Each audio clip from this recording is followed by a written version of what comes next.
Hello, beautiful humans. Let's take a moment and just breathe together before we dive into 4 ways to make the most of this eclipse. So let's just notice our connection to the earth. And just take a few deep breaths with me, releasing any tension you might be holding. Notice whatever's perfect about this moment.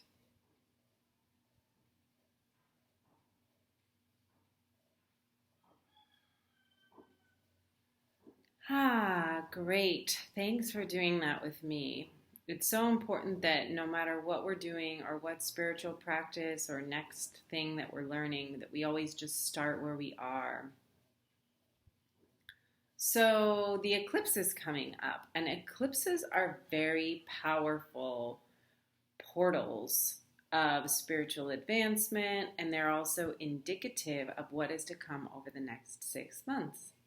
So the first tip for making the most of this eclipse is to deliberately avoid negative environments. So if you have a choice of whether to hang with your friends or take your dog to the vet on the eclipse, I would say be very careful what you do, and I would say avoid negative environments altogether if you can. If you have a choice of what to schedule, do that.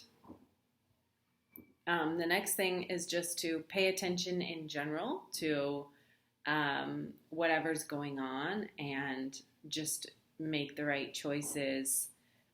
Deliberately craft your environment and your life and choose and set it up ahead of time if you can. So that leads us to the third thing. The third tip is to set the scene.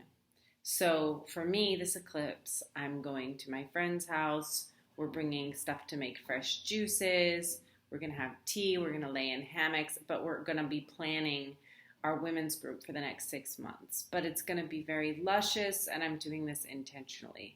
Honestly, I had kind of a rough last 6 months with there being a hurricane right at the beginning, and then, roof damage and stuff like that. Very rainy. So I really need a break. So I'm really being careful with this eclipse. And I'm setting the scene for just a really easeful, luscious, relaxed time with friends and enjoying. So, yeah, you can deliberately set the scene. And lastly, the fourth tip is that I would recommend definitely doing some kind of spiritual practice, whether that be actual prayer for yourself or meditation or a yoga practice or exercise or whatever helps you get in touch with your higher self.